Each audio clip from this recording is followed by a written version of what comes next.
puede apagarse el sol, pero no la luz de mi alma. En un día como hoy caminaré más despacio. Bien, comenzamos el segundo bloque nuevamente y lo hablábamos recién con Florencia. Esta especie de sentimiento, ¿no? Argentino, ¿cómo volvieron después de lo que fueron esos meses allá? Este sentimiento que hablabas en el primer bloque, ¿no? De decir, bueno, tengo que ir a afrontar esta responsabilidad, pero después la vuelta, ¿cómo fue?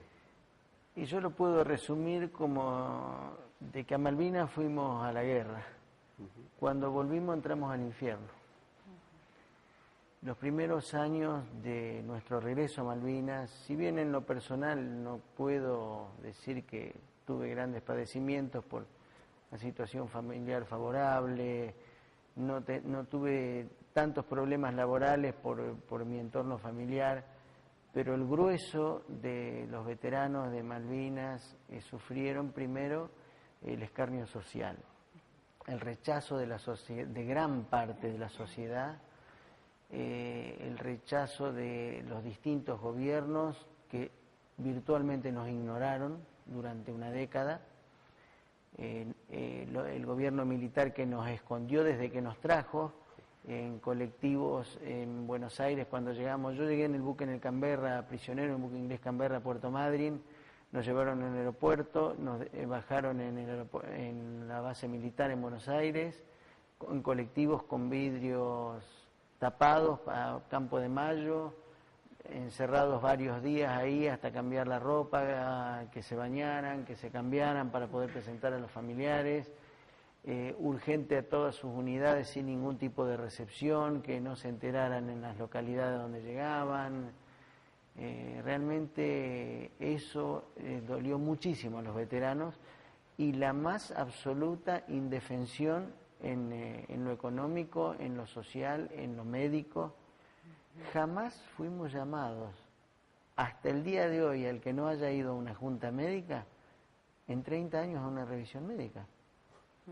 Un veterano que viene de la guerra nunca fue llamado a una revisión médica. ¿Y por qué era vergüenza por parte de la cúpula militar, del gobierno militar de aquel momento? Primero la vergüenza de la derrota de los militares, claro. Y no nos olvidemos que los argentinos somos muy exitistas. Yo digo que en mi libro, yo estoy escribiendo un libro que parte de la culpa de la guerra de Malvinas, qué paradoja, ¿no?, la tiene el pueblo argentino. Entre comillas, ¿no es cierto? Sí, sí.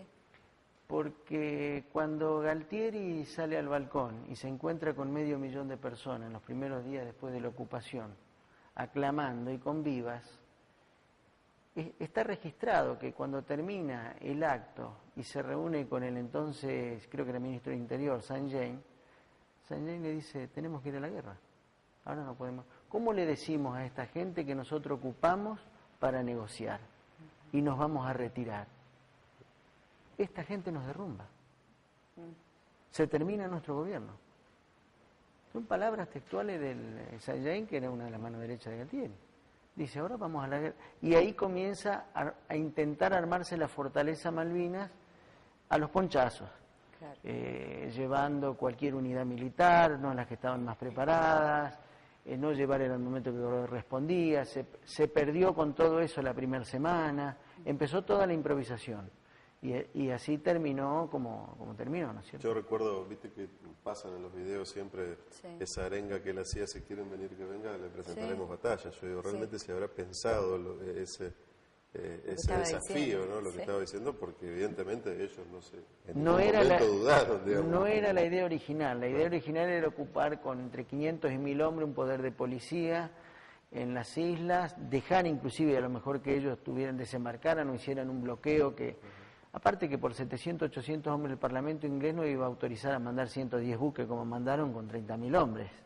No, y con gran parte de la fuerza de la OTAN, no hubiera mandado 3 o 4 barcos, un bloqueo, no se iba a enfrentar una fuerza aérea con 3 o 4 buques, era el análisis que se hizo y el gran error fue después querer armar una fortaleza en Malvinas.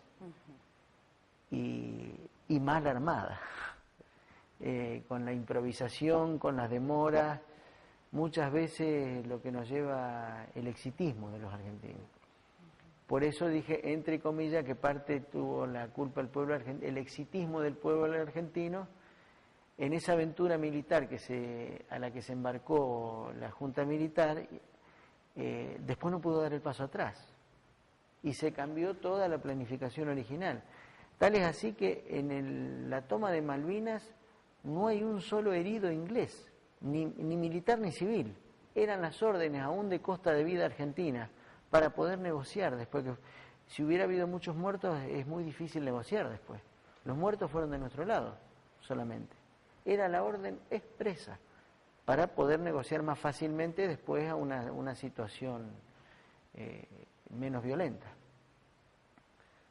Así. Sí, la verdad que uno por ahí, que en particular yo nací en el año 83, así que ya nací en democracia y puedo conocer la historia en función de lo que hemos visto a través de documentales o lo que nos han podido decir nuestras familias.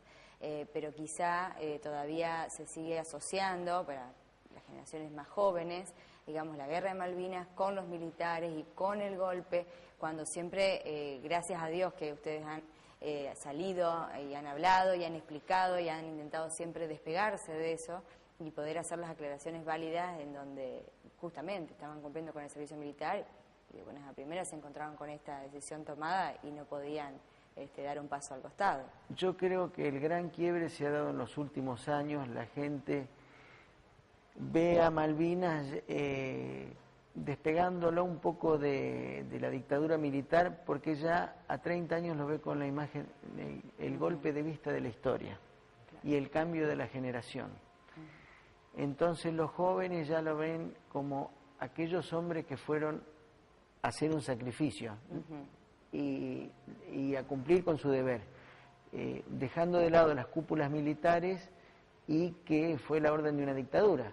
Pero en muchos casos de la historia de nuestro país y de distintas guerras en el mundo, no fueron gobiernos democráticos los que la llevaron adelante. Y bueno, y al que le tocó, el pueblo que le tocó, el ejército que la tuvo que llevar adelante, y muchas veces terminaron siendo guerras justas, entre comillas, independientemente de quién las llevó a cabo, ¿no es cierto? Claro. Bien, vamos a otra pequeña pausa. Bueno. Enseguida volvemos con el tercer y último bloque de nuevamente. Estamos haciendo este programa homenaje a 31 años de la gesta de Malvinas. Hoy puede apagarse el sol, pero no la luz de mi alma.